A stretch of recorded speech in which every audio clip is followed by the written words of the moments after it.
The relationship between the United States and Pakistan is a tale of exaggerated expectations, broken promises, and disastrous misunderstandings.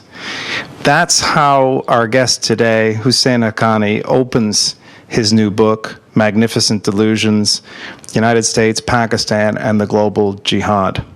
We're delighted to welcome him to the University of Ottawa, to SIPS, and to Ottawa today to shed light not only on the difficult relationship between Pakistan and America, and he lived that relationship directly as that country's ambassador to the U.S., but I'm sure he'll also help us to understand the current political unrest and mass protests that have been taking place in Pakistan and their implications for the country's future and for the future of this unsettled region. And no doubt in the question period, some of you will be interested to hear his views on Pakistan's relationship with Afghanistan and his views on the future of Afghanistan as well. Mr. Haqqani is currently the Director for South and Central Asia at the Hudson Institute in Washington. He's also Professor of Practice of International Relations at Boston University. I think it's fair to say that he's something of a modern Renaissance man. He's been a journalist, an academic, and a diplomat, in addition to serving as advisor to 4 Pakistani prime ministers. Please welcome Husain Haqqani.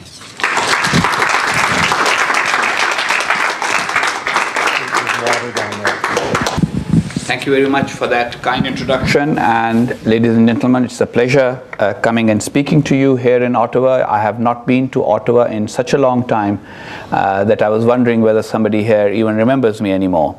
And then I run into one of my oldest friends right in the front of the audience, so obviously forgotten but not completely written off. Let me just begin by saying that the US-Pakistan relationship is not just a relationship, it's actually the story of Pakistan in many ways. And that's why I strongly advise, and I know that, you know, we live in a capitalist world, so advertising is not forbidden. Basically, here's the commercial break. This is the book, available on Amazon in case you want it. And it actually tells the story of Pakistan in some ways. So even the current crisis, you can actually see it in that context. And let me explain the background. Now, Pakistanis, of course, we are very articulate, a lot of us. We speak English, which enables us to connect especially to the English-speaking world. Most of us are very hospitable, very warm, so we develop a lot of relationships around the world. And so people sometimes find it difficult to understand the Pakistan, the country, and the Pakistanis they know. And somehow, sometimes we actually end up becoming bad interpreters of events because we are always trying to put a positive, nice spin or gloss. And that has been the problem of the last 67 years. But here are the basic facts. Of all the countries in that region, Pakistan is the youngest. There was no Pakistan before 1947. There's been in India for 5,000 years. There's been in Afghanistan for a few hundred years. There's been in Iran, Persia for a few thousand years. China for a few thousand years. Pakistan is the youngest country. In many ways, it was a created country, a imagined country. But it was not completely and fully imagined because, after all, it started out with 2 wings. What is today Bangladesh was part of Pakistan until 1971. Its founding father did not belong to the geographic area that became Pakistan. He had lived all his life in Bombay, and I will show in my book that he actually wanted to go back to Bombay and retire there and die there. So there was no organic relationship between the mass of the population and the idea that came about. And the idea was that the Muslims of South Asia should have a country. But here was the problem. Any geographic division of India would not create a country where a bulk of the Muslims of South Asia would be able to be there, because 1/3 were in what is today Pakistan, 1/3 what is today Bangladesh, but 1/3 would still remain behind in India. And so, in the effort to create this country, a lot of the leaders who were personally very westernized and secular resorted to religious sloganeering. So when Pakistan was created, there was a lot of confusion in the minds of the average man of what he's creating. Is he creating a homeland to which he will belong geographically, or is it going to be an Islamic state, or is it going to be the recreation of the Muslim caliphate? Now, nowadays everybody's become familiar with the caliphate and all that, but in 1947 you can imagine somebody at the Ministry of Foreign Affairs, there's a relatively small Ministry of Foreign Affairs that must have existed in Ottawa at that time, and the relatively small and not very knowledgeable State Department that existed in Washington DC, and them sort of having to deal with this. And there was another big problem, and that problem was that what is today Pakistan accounted for almost 1/3 of British India's army. That had to do with British recruitment policies for the Second World War and even before. So in the partition, Pakistan got 1/3 of the army, but only 17% of the resources. And the elite that was going to run the country, most of them came from areas that did not belong to Pakistan. This is all important to understand, because that's how this country has been shaped. That's why it moves from crisis to crisis. That's why if it's not one issue, it's another. If it's not a cleric who's causing trouble, it's a former cricketer. Something or the other keeps happening. And that happens primarily because of these whole roots. And you can't understand the Pakistan crisis without understanding these roots. So Pakistan ended up with a large army. Now, what would you do if you inherited an army which was 1/3 of the former empire that you were carved out of, but you had only 17% of the resources? There are two sensible decisions. One is to stand the army down so that you don't have to pay for it. The other is what Pakistan did, which is we will make ourselves useful for whatever is happening in the world and thereby get others to pay for our army. And that is how the Pakistani-US relationship was born. President Roosevelt did not think much of Pakistan. In fact, when he was told that these people are demanding this country in India, he thought it was a bad idea. Almost all Americans who covered the partition thought that the partition did not make sense. Yet, the British urged the Americans to establish diplomatic relations with Pakistan, and so an embassy ended up in Karachi right from day one.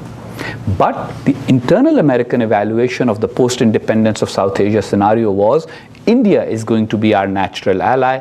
Pakistan, we should just make sure it doesn't go communist. But the Pakistani elite played that very well. And they played it by saying, you know what, we want to be your allies. And from 1947 to up to 1952, actually the Americans said, no, we want to be helpful. You want some assistance, etc. We will help you, but we don't want you as allies. We don't want you as military partners. And Pakistan was constantly marketing its military to the West. You know, we have so many soldiers. They're going to fight communism.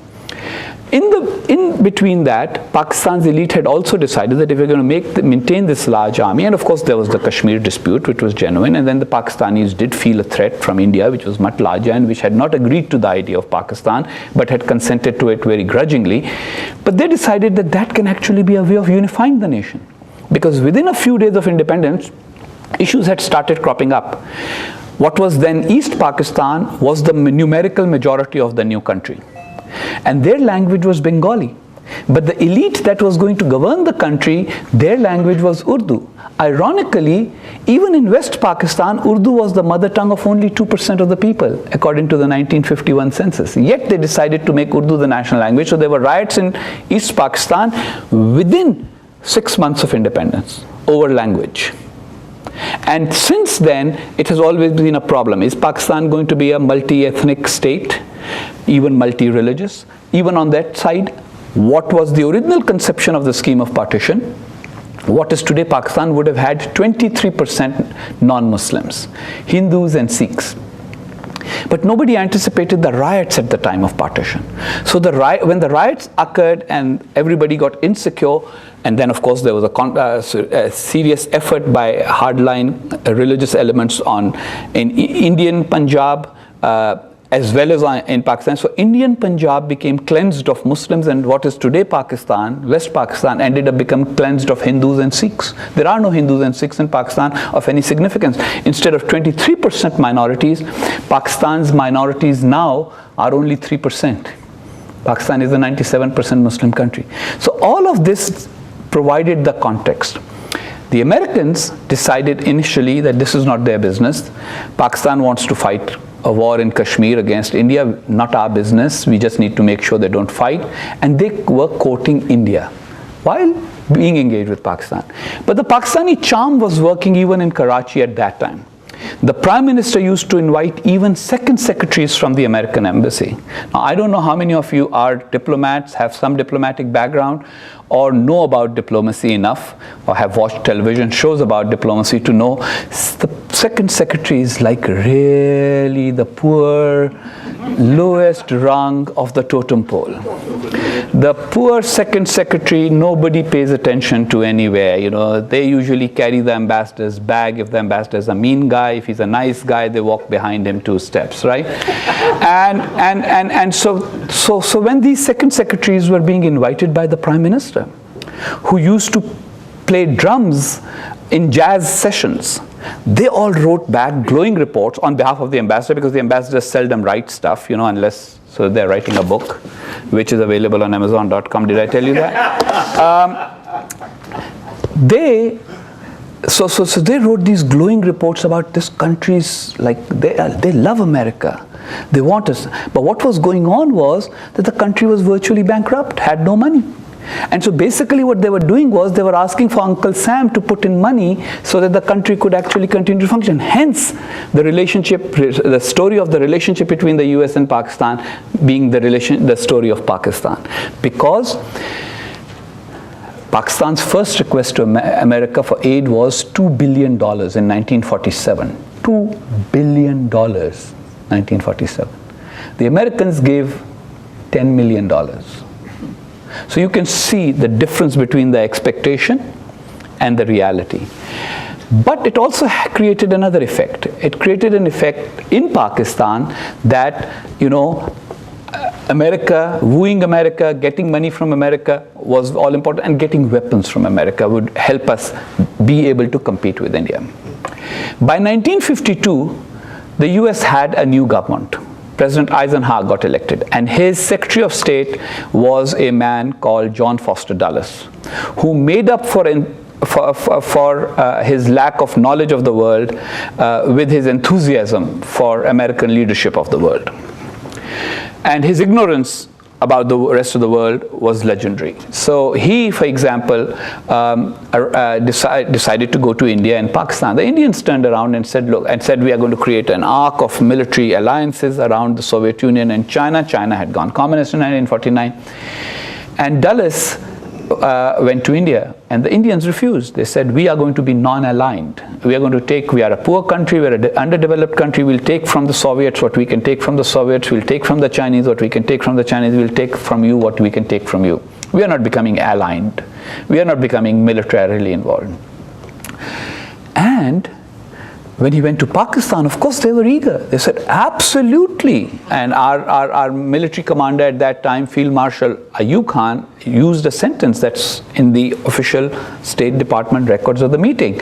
He said, our army will be your army as long as you pay for it.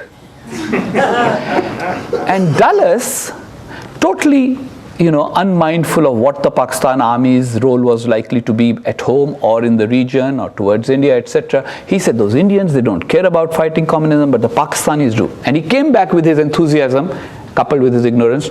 And there's a famous conversation between him and Walter Lippmann, the columnist. There's at least a couple of people in this audience who are as old as me, so might remember Walter Lippmann. The young ones don't. He was a more informed and sensible version of Thomas Friedman in the 1950s and 60s. So he was a foreign policy writer. Anyway, so Walter Lippmann confronted Dulles and said, Foster, what are you doing having Pakistan in the Southeast Asia Treaty Organization? Pakistan is not in Southeast Asia. I mean, it's Vietnam, etc. The distance from Pakistan, even East Pakistan is only at the fringe of it. So why are you including Pakistan? The army is all based in West Pakistan. And Dulles decided to lecture him, and he said, look here, Walter, we need somebody to fight the commies in the south of Asia. And the Brits tell me that the only people who know how to fight in that region are the Gurkhas. So I have signed on Pakistan as allies. So Lippmann turned around and said, but Foster, the Gurkhas are not Pakistanis. He said, oh, I thought they were Muslims. At which point Lippmann had to say, no, they are not Muslims either, they are Hindus. Of course, we all know Gurkhas are Hindus from Nepal, have nothing to do with either India or Pakistan, and obviously have nothing to do with fighting communism either. Anyway, to cut a long story short, Pakistan became an ally, arms started flowing, aid started coming. 1954, Pakistan was on the verge of famine. What later on became Public Law 480 of giving American wheat aid, etc., food aid to third world countries, that was originally the Pakistan Aid Act. It was a law made specifically for Pakistan to be able to give them surplus wheat from the American wheat stock. And that's how the Americans kind of got into Pakistan, on a total false premise. A, that they are enrolling the Gurkhas in the great fight against communism, and B, that they will have an army that they will pay for. Well, a year by year calendar was made of how much modernization and equipment Pakistan will be provided. Places were provided for Pakistani military officers in military institutions all over the free world, including Canada at that time. So our officers showed up here in your military institutions, etc., etc. And in between, the military decided that, you know what, this process of democracy, etc., is too complicated to manage this good relationship. The Americans had no role in it. They didn't want a coup in Pakistan, but they didn't mind one. And Ayub Khan, who was their main interlocutor, took over and became the president. And of course, everybody thought he was tall, he was a nice presence, he spoke good English. As Henry Kissinger later on wrote, good product of Sandhurst, you know. So they assumed, how could he be wrong? But here was the problem. Every time the Americans would say, okay, now, you know, we are about to fight the communists in Korea, can you send some troops? The Pakistanis said, absolutely, just sending you a brigade. However, first we have to just deal with this little problem we have with India in Kashmir. Then Vietnam, Laos, Americans asked, and Ayub Khan actually said, when requested for a brigade, he said, a brigade is too small. I will give you a division, 10,000 men, to go to Laos, but only on condition that you help me against India. Now, the Americans were never interested in helping Pakistan against India, hence the title of my book, Magnificent Delusions. What is the delusion I'm talking about? The American delusion that if we just arm and equip this military, it will become our military. And we don't need to worry about institutional arrangements in this country, we don't need to worry about the foundations of this country, we don't need to worry about the whole internal ethnic arrangements, we don't need to worry about, it's not a country for a long time, so it's really just evolving, we don't need to worry about what they're teaching their children in school, about religion, we don't need to worry about the fact that they are having international conferences. A lot of the problems we see today about radical Islam, they were actually the prototype of those problems was developed in Pakistan way before radical Islam became fashionable elsewhere.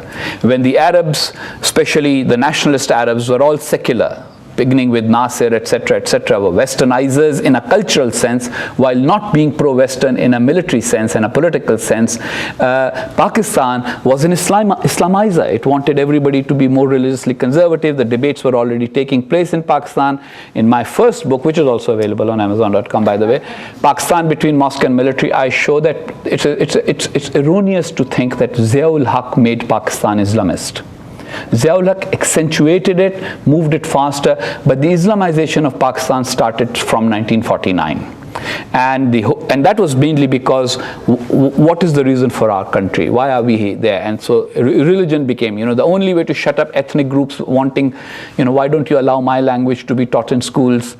It's all about Islam, shut up, you know, we are a Muslim country, your language, my language doesn't matter, we are all the same. And when smaller groups like Sindhis, Baluch would say, why are we not represented in the military? Or the Bengalis would say, why are we not in the high ranks of the civil service?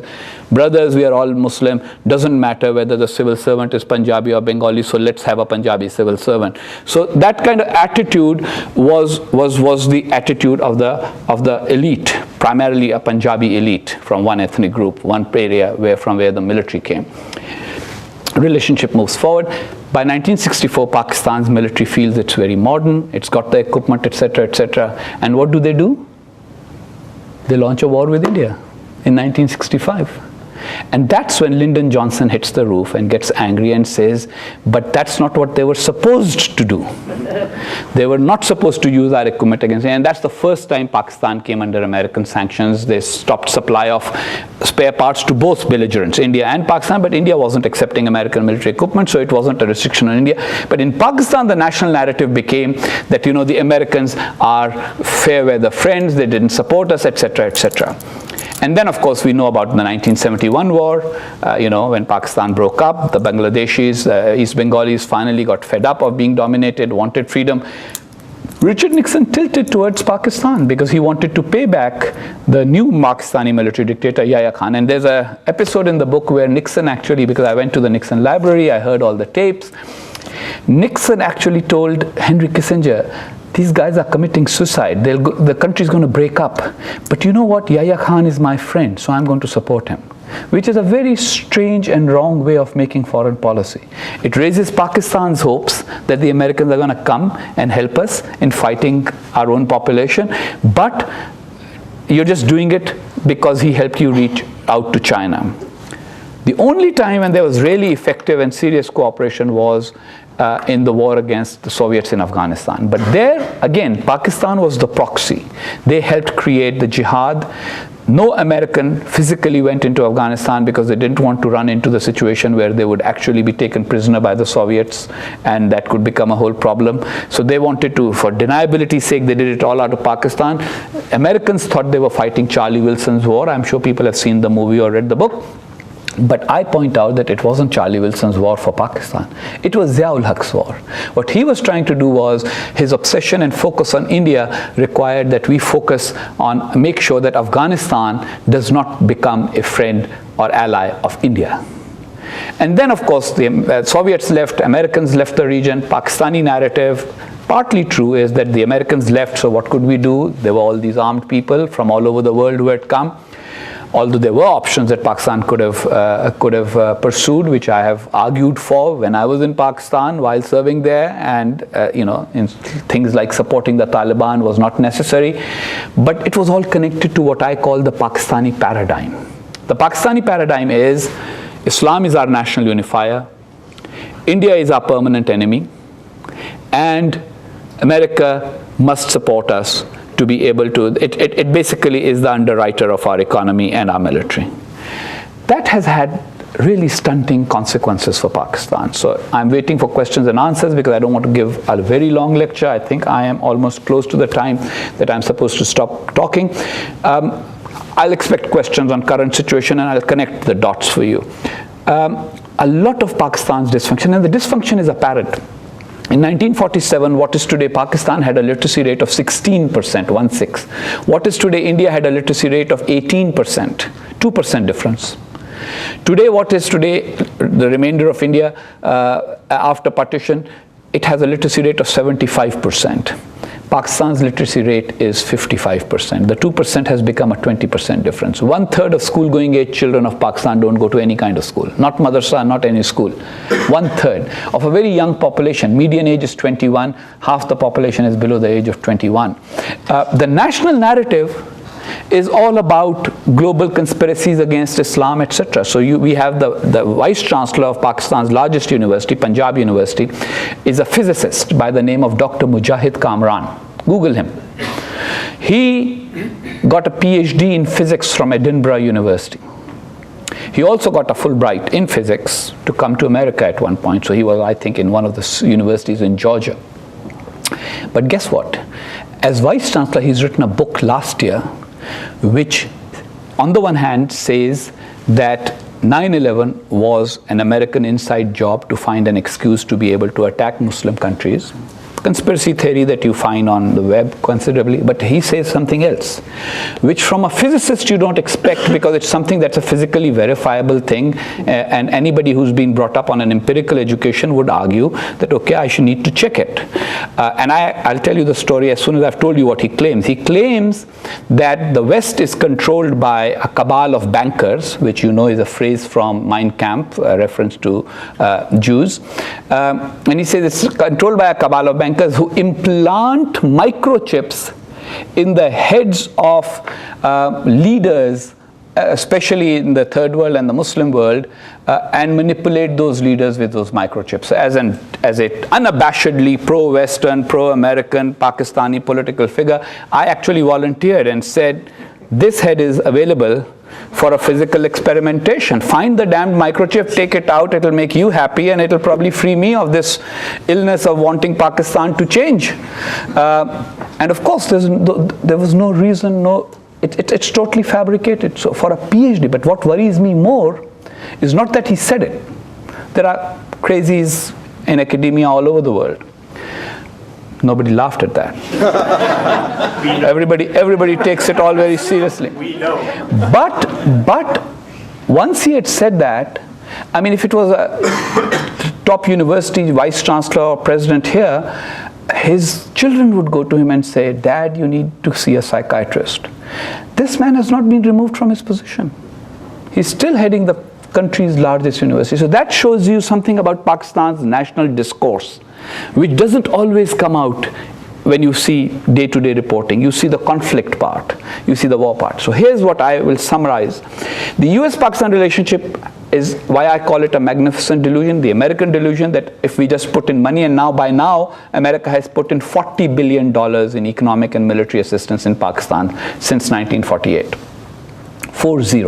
The rest of you, Canada, Europe, Britain, have also poured in amounts which would probably total about 15 billion. So that's about $55 billion in foreign assistance in a 66-year period. Compare that with something like South Korea, where the American assistance was no more than $15 billion, or Taiwan, where it was about $10 billion. Look at them, how that 10 billion became a catalyst for a self-sustaining large economy with great foreign exchange reserves, etc. South Korea, a major economic powerhouse. Why couldn't Pakistan do it? And here's what I say.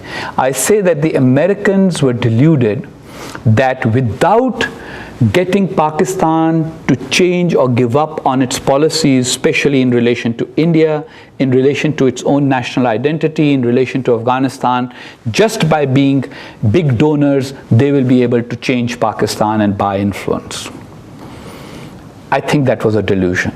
And Pakistan never gave a single troop for any of the anti-communist wars that the Americans engaged in, the minor wars that were fought, no major one with the Soviet Union, of course.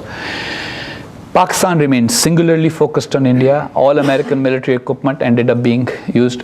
The military became disproportionately powerful in Pakistan as a result of this. Imagine a scenario in which America had decided Dulles had not been the foreign secretary, Secretary of State, and Dean Acheson's worldview had prevailed. Acheson was Truman's Secretary of State.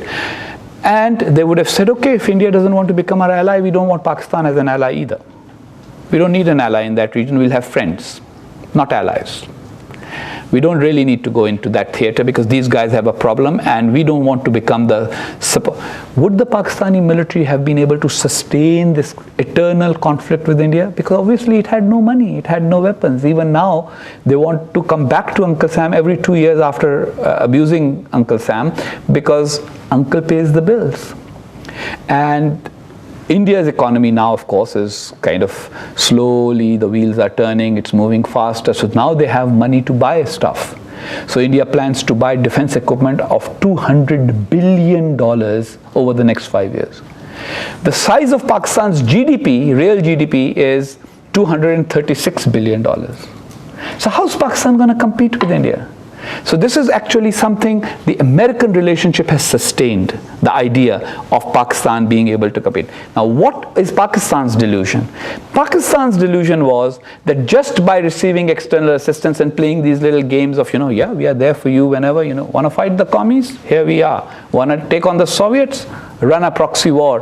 Want to deal with Islamic terrorism after 9/11? Absolutely, no problem. The guys we supported, we know best how to get rid of them, etc., etc. That by doing that, Pakistan will become a stable, sustainable economy, strong country, and a country that can compete with India. I think that has proven to be a delusion. Some basic change needs to take place in Pakistan.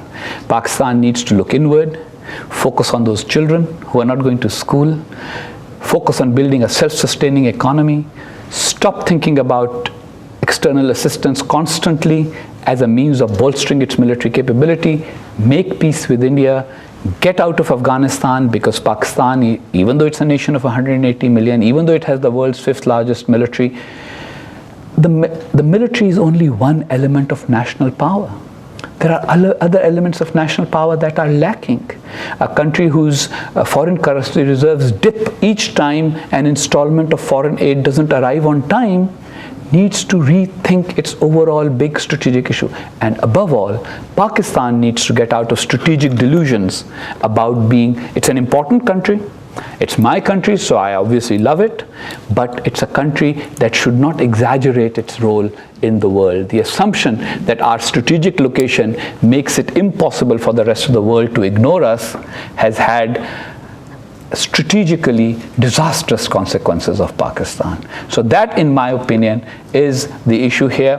We will talk about domestic politics, etc. when you frame smart questions for me. I think I'm done talking. Thank you all very much, and do buy and read the book when you can. Thank you. I'm not sure if this is still on. Thank you so much for that talk. You've given us a lot to chew on, and I'm sure there'll be plenty of questions. I'd just like to restate our house rules regarding questions, which are: please identify yourself, please keep your question or comment brief, no long speeches, please, and please use the microphone. Rob will come over and give you the microphone so that we can record, have the entire session recorded. And who would like to kick off the questioning? Ferry? Do I need a microphone? Yeah, please. Thank you, Husain, for a fabulous presentation with all the humor that we've all known that you own and possess. In terms of conspiracy theory, I can vouch for what you said, because I arrived in Islamabad the day before Osama bin Laden was taken out, and every Pakistani asked me how I did it. And I said, very simple, and I pulled my BlackBerry and I said, plus 99 seals, piece of cake. And they believed me, so I'm with you. I hope your and my BlackBerry contacts were not on that particular BlackBerry. The delusion also, in terms that you haven't addressed, is the one on economic development. And is there any reality in saying that although India managed to develop better through land reform, Pakistan failed completely on that score, and why? First of all, here's been the problem. If Pakistan had been a consistent democracy and the political parties, somebody would have had the strength someday to be able to sort of win an election on a platform of land reform and implement that land reform. What happened was we never had an election from 1947 to 1970.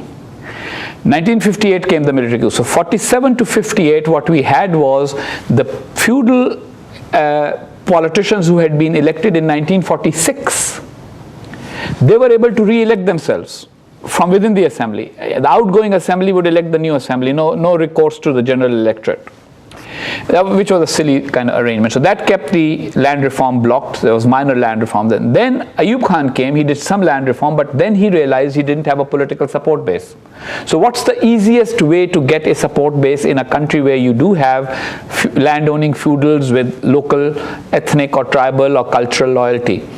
And lastly, because of Pakistan's overall structure of state, if you're a Sindhi, and the only language you speak is Sindhi, and the civil servants are all Punjabi, and you can't speak to them, you need an intermediary with them. So the landowner becomes your intermediary. And when he's at intermediary, he's assured of your vote if you have an election, which is what happened in 1970 and subsequent elections. So these things have to go hand in hand. Political reform, consistency of democracy, and land reform. The military can't do land reform because the military ends up needing those very feudals to create its facade of political success. The good thing is that Pakistan, it could be a good, it could be a bad thing, but I think it's a good thing. Pakistan now is much more urbanized. So in political terms, if Pakistan remains a democracy and we can have 2-3 consistent elections, as Samuel Huntington pointed out, that democracy needs at least 2 or 3 successive sort of political changes through the democratic process. If we can have that, we may actually have a politician who can go to the people and say, you know what, I am going to implement land reform, vote for my party. and vote for me. And that may be the way to do it, because the ones who own the land aren't going to do the land reform. So that was one of the reasons. And the other side is that the military, with all the talk, the military uses the argument of land reform when it deposes the politicians, as Musharraf did, you might remember. And then you might remember also that I told you Musharraf won't be able to implement it, and he didn't, because within 2 to 3 years he realized, oops, I don't have a political support base. What's the easiest way? He calls all the tribal and the feudal chiefs and says, support me, and creates a support base out of them. And so then he postpones and puts off the reform. And it's not just the land reform. I mean, it's also many other things. The education is directly connected. Look, unless you have... I have no faith in Dr. Mujahid Kamran, who believes in conspiracy theories, to actually be a successful scientist, because it's an attitude. I mean, empiricism is an attitude. So and the technical education is falling behind. I mean, check with Immigration Canada. Young Pakistanis applying are very smart, they get here. But anybody who can make the cut comes here. Because once he has done well in his technical education, why should he stay there where he doesn't have the kind of opportunity? So it's all become like a vicious circle that will need a lot more than just land reform to change. Nasser, and don't forget to introduce yourself, please. Nasser Islam, retired professor of governance and public policy at Telford School of Management. Ambassador Haqqani, you've been through a long journey into the byways and secret passages of Pakistan's corridors of power. You've been through Jamiat-e-Tulaba Islam, to Noon League, to PPP, and know the Pakistani politics inside out. I'm asking you a serious question. Do you see in foreseeable future any possibility that Pakistan's military establishment, particularly its secret agencies, can be made responsible and accountable to the Parliament, the Prime Minister, and the Cabinet? And as a footnote to this question, a question directly for you personally is that, was it really useful in hindsight to try to make these agencies responsible to civilian government by inserting something or a clause in Kerry-Lugar-Burman legislation? First of all, the Kerry-Lugar-Burman legislation was not made by Pakistan, so no Pakistani inserted any clause in it. The clauses were inserted by the Americans because they felt the need to do that by making their aid conditional. I personally think that there is nothing wrong with conditionality of aid as long as it's policy conditions and not, others. And very frankly, the Pakistani military and intelligence service may have reacted at that time and created a hoopla and demanded my head for, ostensibly being involved in putting those conditions in, which I was not. The fact remains that those conditions are one of the reasons why the Pakistan military is, at this moment, being a lot more cautious. That's the reason why they need Tahir al-Qadri and Imran Khan as fronts, rather than come in directly. Because the legislation is too specific. So was it useful? We won't know until, Chou En-lai's response when he was asked about the consequences of the French Revolution. It's too early to tell.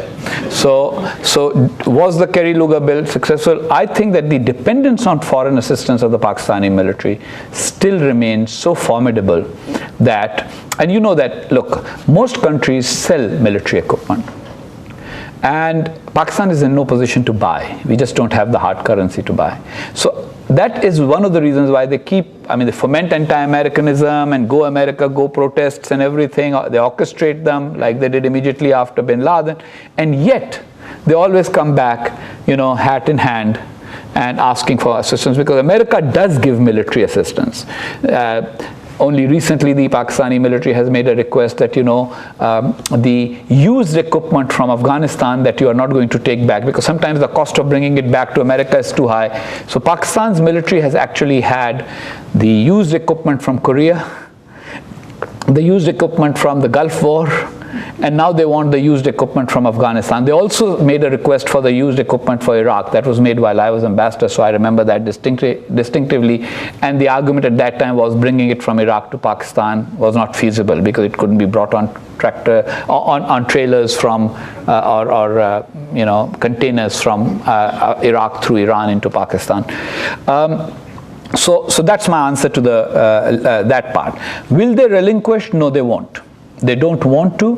Here's the problem. There are two other good books, by the way, so I'm being fair here, not just promoting my own. One is Christine Fair's book, Fighting to the End, The Pakistan Army's Way of War. It's a very good book because she has actually studied all the Pakistani military journals, internal, it's a content analysis book. Shows what their mind is about war. And basically it's like, and she has a very interesting cover, which is a carousel.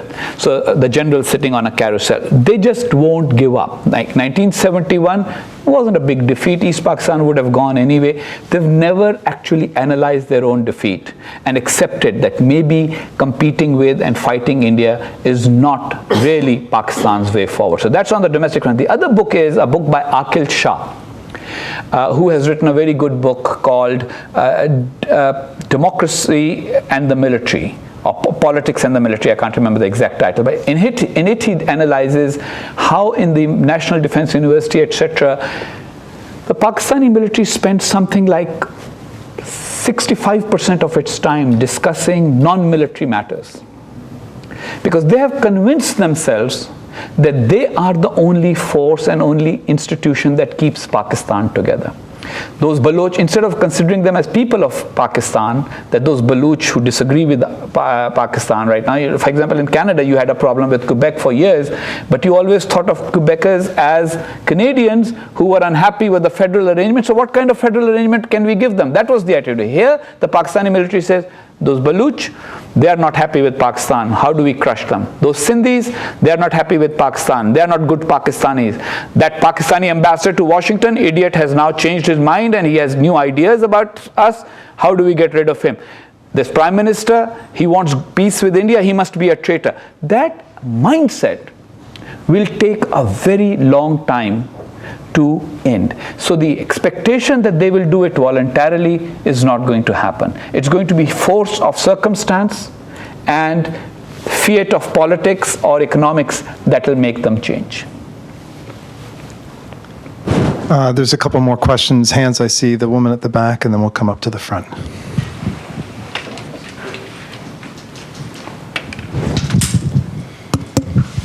My name is Anu Bose, and I used to teach South Asian Studies at the University of Birmingham in the UK. I was going to ask you if it is fair for you to comment on the industries, the military-industrial complex in Pakistan, like things like the Fauji Fund and things like that.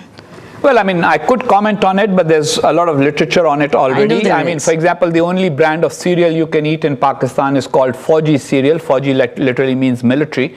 So they have a monopoly over making cereal, and there are certain, there's a sugar mill. I mean, actually, you can actually have an entire life in which you can, if you're an agriculturist, you can be using fertilizer made in a military-owned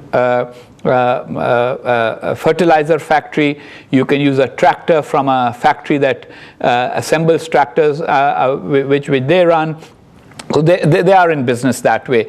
They would argue, the military generals would argue, that this is actually for our welfare institutions. It's like the VA in America, although the VA doesn't run industry. And some people argue, although I'm not fully convinced of that argument, I'm more convinced of the argument that it's become like an ideology. And ideologies are more difficult to change. But some people argue that it's become a business interest. My view is that even if we decide to give, okay, every military officer will have $1 million in his bank account by the time he retires, as long as he gives up politics or interfering in Pakistan's policy making, they won't do it. Because they are convinced, as I said earlier, they are convinced that they are what hold Pakistan together. And so the business side is important, but it is not, in my opinion, the defining factor. But that's just my opinion. There's a good book on that called Military Inc., by Dr. Aisha Siddiqa, and she makes that argument that this is all about business because each one of them ends up, I mean, General Musharraf, for example, every civilian politician, if they end up much richer at the end of their tenure than they were when they got into office, everybody assumes, and rightly so, that they must have engaged in some kind of corruption unless they have an explanation for which stocks they bought that went so high that they are so rich. But the generals, when they retire, they are much richer, and their explanation usually is, but that was our benefits that came from our various business things that the military runs for us. So each one of them ends up with multiple plots of land, multiple houses, which they can sell on the open property market. I mean, I don't think that in Ottawa, for example, the best neighborhood to live is called the military neighborhood, But in Karachi, Lahore, Islamabad, Gujranwala, the best real estate is in what is known as Defense Housing Authority estates. And that is not necessarily the best way for civilianizing the nation. Understatement. A woman in the second row, please. Yes, thank you for your conference. I'm Louise Ouimet. I'm the president of the Africa Study Group, but I have an interest in Pakistan because I managed a project there in Khyber Pakhtunkhwa in 2011 and 13. Well, I would like to hear you about the recent unrest and all why did Imran Khan and this other guy, I can't remember his name, who's also Canadian. Yeah, who's also a Canadian. Why, after a year after the election, decide to demand Nawaz Sharif resign? Yeah. Well, Imran Khan argues that the election which resulted in Nawaz Sharif's victory was rigged. And my comment on that is that that's a bit like Al Gore saying 15 months into the Bush presidency, oh, by the way, the election was not fair, so let's have another election. I mean, if he had objections to the election, he should have called about the rigging of the election right after the election. He has support of a lot of young people because there are young Punjabis, people in Punjab. By the way, so is Qadri, so is Nawaz Sharif. So those of us who are not from Punjab, we are kind of looking at it as like, this is a little circus that we are watching from afar. We have other issues to worry about. We are worried about our bread and butter issues and the rights of our different ethnic groups, etc. in a federal Pakistan. But these guys are fighting, and there's lots of evidence that Imran and Tahir al-Qadri have been egged on or winked and nodded at by some elements in the Pakistani security establishment. They are unhappy with Nawaz Sharif over three things. Sharif has decided that Pakistan is not going to play any further role in Afghanistan's internal politics. They do not agree with that. They still think that when the Americans leave, to prevent Afghanistan from becoming an American ally, Pakistan should back somebody there. And their candidates are the Haqqani network, no relationship, the Haqqani network and the Taliban still. And Sharif's attempt to try and stop that is looked upon by the military as an attempt to limit their strategic options. Second, Sharif is really keen on opening trade with India. When he went to Modi's inauguration, everybody in the world welcomed it except the Pakistani military and the civilians in Pakistan who are now known as they're known as the Pakistani nationalist or ultra-nationalist elements, who said Sharif should not have gone there without raising Kashmir. Now the problem is that if you go to India and raise Kashmir, then the Indians won't talk to you. And for him, it's more important to have trade. He's a businessman. Okay, he probably has some personal business interests also, because the things he wants to open are steel and sugar trade, both of which are his businesses. But fair enough, but Pakistan as a country will also benefit. There's no point in us having a steel surplus if we can't sell it to anybody. And anybody who's been in the steel business will tell you that the easiest thing to do is a relatively closer market, because you can load it on wagons and you can send it across. It's the price efficiency is there. So he wants trade to open with India, and the military does not. The military argues, and I used to have a lot of arguments as ambassador. I had a lot of arguments anyway. I kept it all in good humor, but Ferry will tell you, I probably ended up having lots of arguments with the generals when I was serving as ambassador. I don't know how they tolerated me for 3.5 years. In the end, they didn't tolerate me, but I'm always surprised at, because I always used to wait every Friday that, today the cable will come, you're fired, but they never got me fired early enough. I think it was the support of the civilian government. President Zardari and Prime Minister Gilani stood by me. But I used to have arguments with them, and they couldn't understand the economic argument, because I guess as a military officer, you're not trained to understand the economic argument. They never understood. They said, why can't we trade with America? Why can't we trade with... And I said, most countries that prosper, a significant amount of their trade is with their neighbors. So Pakistan has nothing to sell of significance to Iran. We don't want to do it to Afghanistan because they didn't have the purchasing power before. The country that has the money to buy our products is India. And then there's so much cultural compatibility and language compatibility that it's a natural market. So for example, Indian women wear Pakistani style clothes as well. And so we could export those. But they didn't understand this. So they didn't want it. And the third thing Nawaz Sharif did wrong from their point of view was he decided to put Musharraf on trial.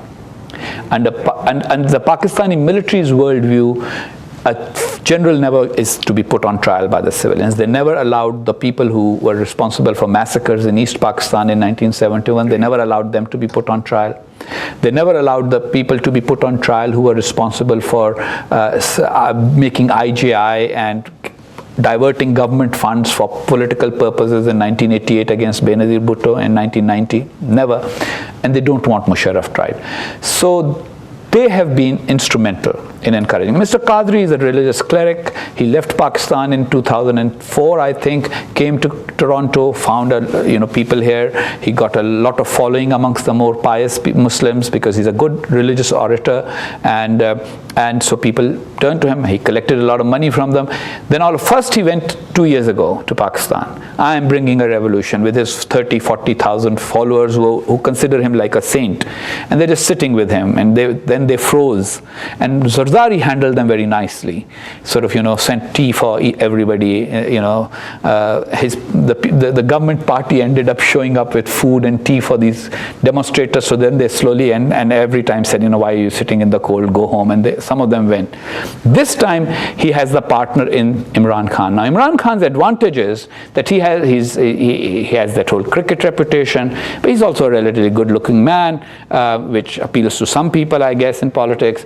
And then the third thing is he has built his reputation as this Mr. Clean. I have not been politically corrupt. But that's it. That's it.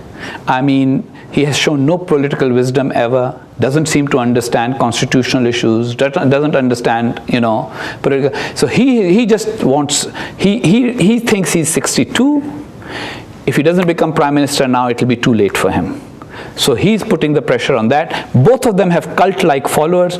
Truth is, there's no massive, yes, there's 30,000 followers of one and 30,000 followers of another. So 60,000 people is a lot of people in a demonstration sit-in outside parliament. But it's a nation of 180 million. Should a prime minister resign every time 60,000 people come and stage a sit-in against him and start taking baths outside the parliament, instead of the millions of votes he got?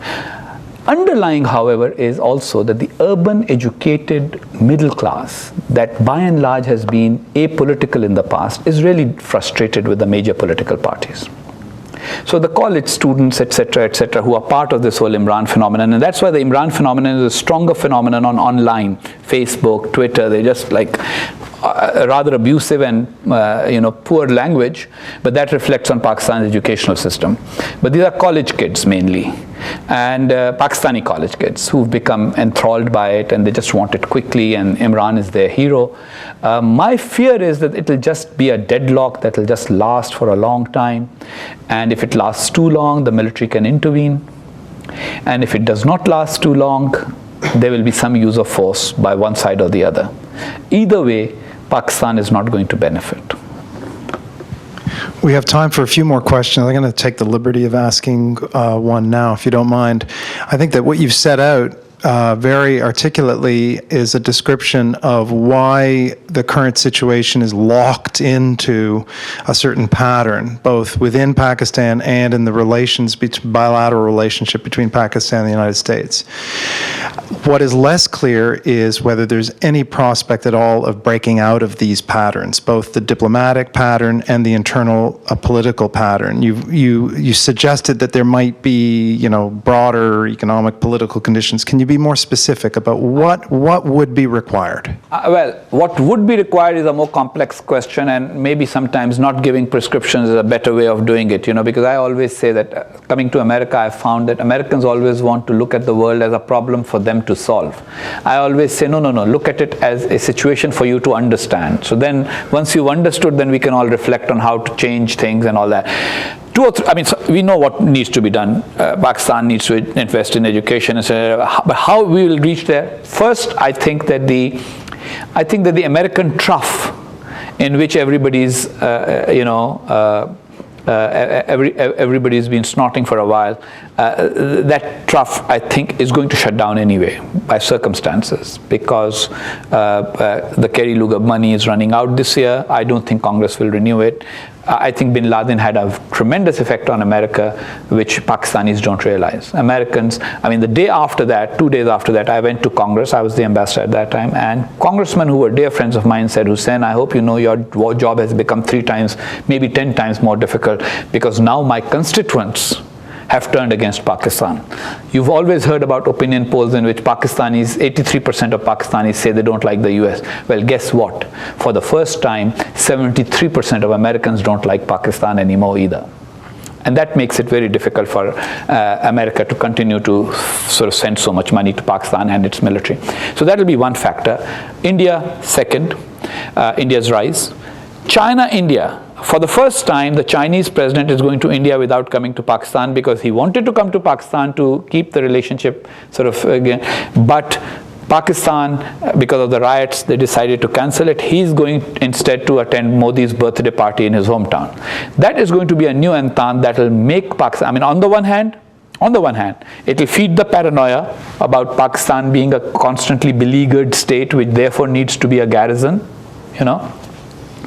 But it may also help create that opening where people like me will be heard, and people will say, no, this guy is not really a traitor. He's actually a relatively sensible man who, as a little kid, was in the Islamic groups, etc., has grown and he understands that this is just not feasible. And that may, and other people who probably have said it far longer than people will be heard. So that option is there on the political side. Domestic politics is a little more complex. We really have no knights in shining armor.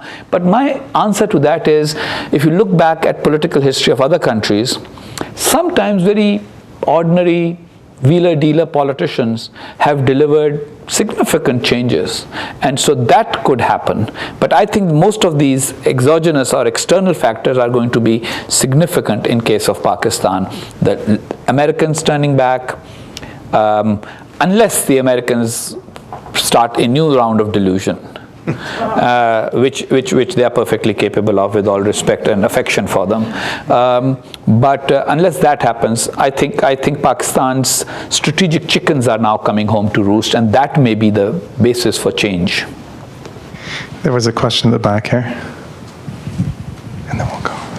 Yeah, George Jacoby, retired diplomat. I had some experience on Asian nuclear non-proliferation questions. So I wanted to ask you about the Pakistani nuclear program, its genesis, its development, its export through the AQ Khan network, and its effect on relations with both the United States and Canada, and how that figures in your book and in your theory. I just might mention that I was on the desk before Pakistan tested.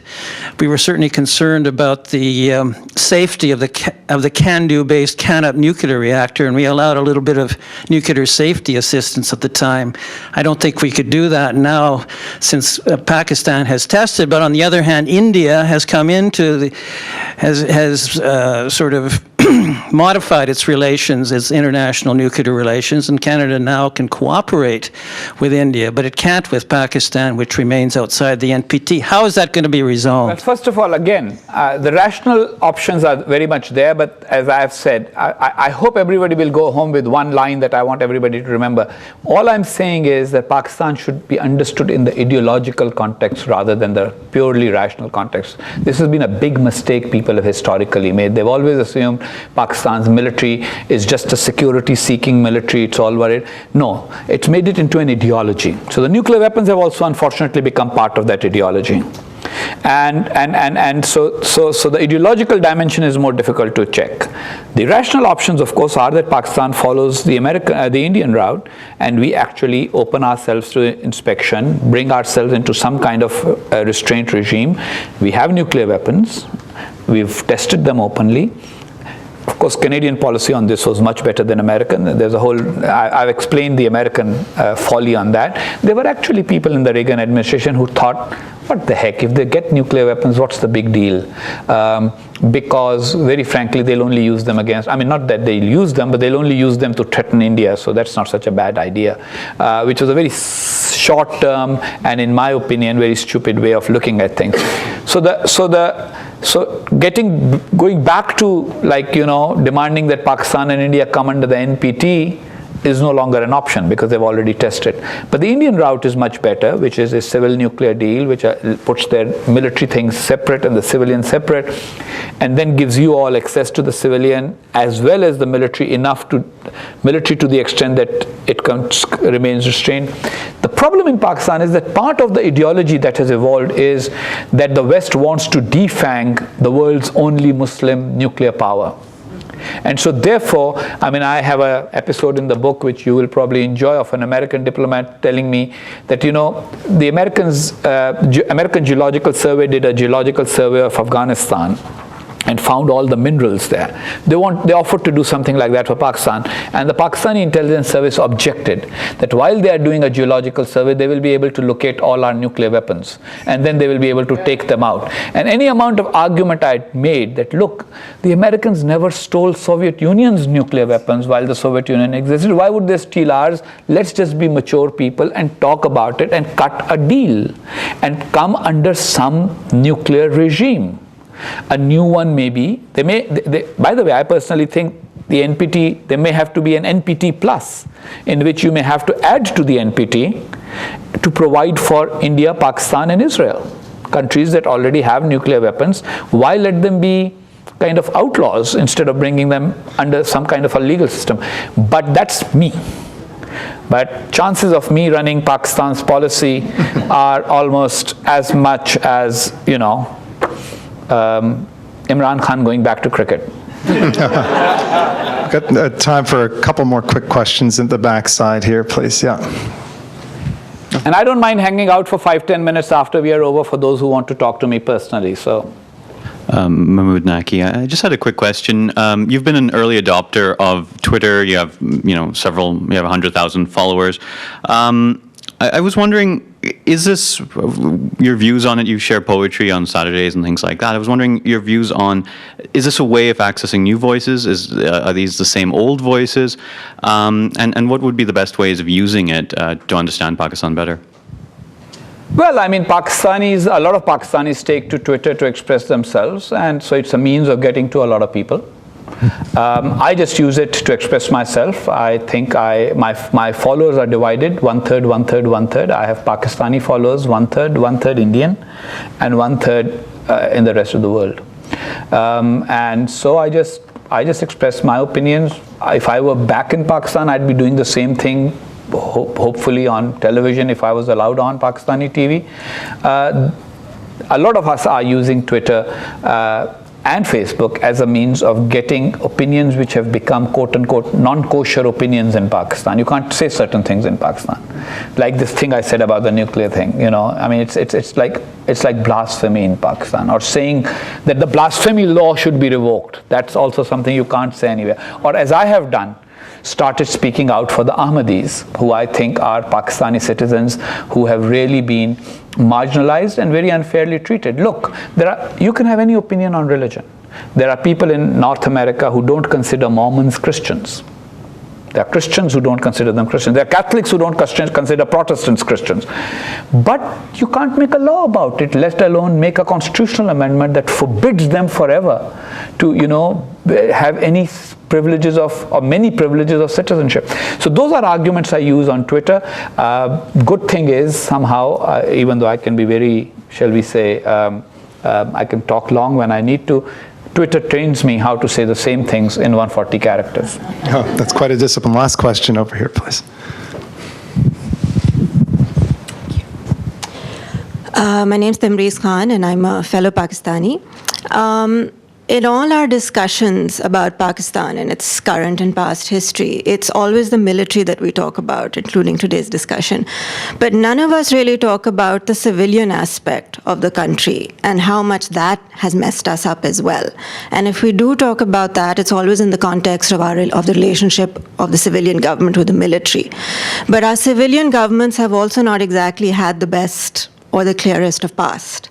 And that continues to this day, as we've been recycling our leaders for the last 20 years or so. And, there's no new blood coming up, excluding Imran Khan. So, if you consider 62-year-old a new blood, yeah. Well, who's been in politics since 1997? Granted, so but he's not new blood either in age or in terms of his longevity in politics. I get your point. I mean, basically it's about the politicians and the civilians not being that great and all that, but I think I did allude to all of that. I did talk about it. The point is that the civilians have never had a free run. Never, never, never.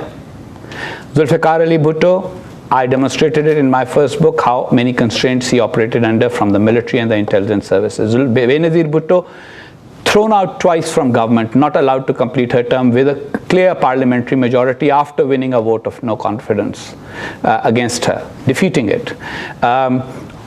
Evidence in the Supreme Court of Pakistan that that she was thrown out at the behest of the military. Evidence produced that the election was subsequently rigged. So my point is that yes, we have flawed political leaders, so does Canada. I mean, I've just come from Toronto. When you talk about structural flaws, then the individuals' problems are important, but they're not the thing you talk about. If Pakistan had consistent elections, I will have no problem with Imran Khan winning the next election. If he allowed the next election to take place in a normal fashion, did not hobnob with the inter-services intelligence to undermine Pakistan's democratic order, did not conspire, he would be fine.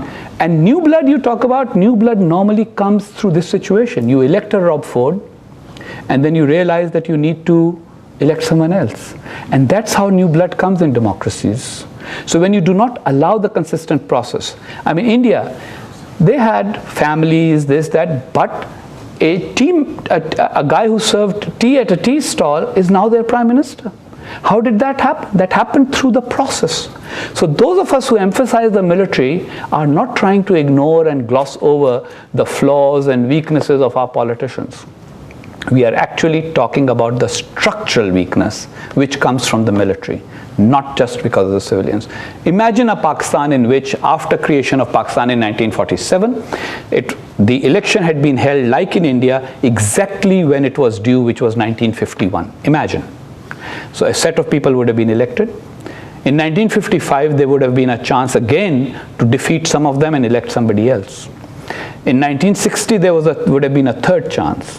One of the governments may have fallen from internal changes, etc., so there may have been 2 elections instead of 1. But the third election would have been in 65 instead of a war under Ayub Khan. 1970, we would have had another election. 75, we would have had. There would have been plenty of new blood if that would have happened. What happened instead? 1947, we got 1951, the Muslim League decided we are not going to have national elections, we are just going to go by provinces. In East Pakistan, new blood came. The new blood was anti-Muslim League by now in 1951. What did they do? They dissolved the assembly. 1953, the military started taking over policy, and the army chief became Minister of Defense in a parliamentary system, which is not something that happens anywhere. By 1958, the military had taken over. All the politicians who were in Pakistan's politics from 47 to 58, except those who swore an oath of loyalty to Ayub Khan, were disqualified. So brilliant people like Hussain Shahid Suhrawardi, Khan Abdul Qayyum Khan, all of them, Mia Mumtaz Daultana, who were supposed to be the new blood under Muhammad Ali Jinnah, they were all disqualified from politics. Then we waited until, from Ayub Khan's regime, a man called Zulfikar Ali Bhutto arose. By the time Bhutto had become a person in his own right, they didn't like him either. And so he got executed. So this business about, we fully understand the frustrations of those who find the Pakistani, hey, I work with them. Can you imagine the frustrations I have with some of them who do not have the vision, the education, etc., etc. But parliamentary democracy only allows for improvement by consistent movement forward, not by a military intervention every few years, and not by undermining it through military intelligence machinations. That's my thought for you to consider. Thank you. We are out of time, but I don't think we can let you go without hearing a few thoughts from you on how this current political situation in Afghanistan is going to play out. Afghanistan is difficult right now, partly because I think President Karzai created a situation in which two very able candidates, both of them have real problems with the process, but eventually they'll have to share power. They will have to share power, they'll have to have an agreement. Afghanistan would be, in my opinion, better off under a parliamentary system, because all multi-ethnic, such countries have, they do better under parliamentary systems, because you can have minorities and smaller groups, etc., represented. In a presidential system, then you end up one guy, then everybody else feels marginalized, and that's what's happening in Afghanistan. So they will have to negotiate that. After the American withdrawal, their biggest challenge will be making sure that Afghanistan does not become the battleground for a new proxy war between India and Pakistan. I am absolutely certain that the Pakistani side is already prepared, and so are the Indians, because the Indians, as you know, have started showing up in Kabul with a kind of frequency and ferociousness that they didn't do before. Modi is not going to be like others, I mean, I always used to joke at one time that India should behave like, a woman who's naturally tall. One of the smart things she can do to find a good partner, a partner that she can walk together with, who's not as tall as her, she can not wear high heels. But Modi will insist on wearing high heels also. He will show up in the region. India is the biggest country in the region, and he will show that he is bigger. And so that will create problems. So domestic politics of Afghanistan will remain complicated, and the regional politics are going to make Afghanistan uncomfortable as well. I'd be happy to come and talk about Afghanistan in a couple of years. Thank you. Excellent. Thank you.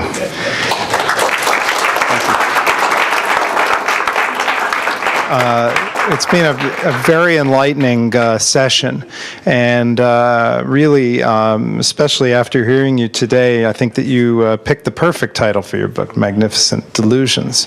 You've helped us to try to pick apart and understand some of these delusions, but like any interesting and very good talk, I think you've left us all thirsting for more, which is, as you said, a good reason to invite you back. So until then, let me take the opportunity on behalf of everyone here to thank you very much for coming to Ottawa, for coming to the University of Ottawa, for giving this talk at the Centre for International Policy Studies. Thank you very much.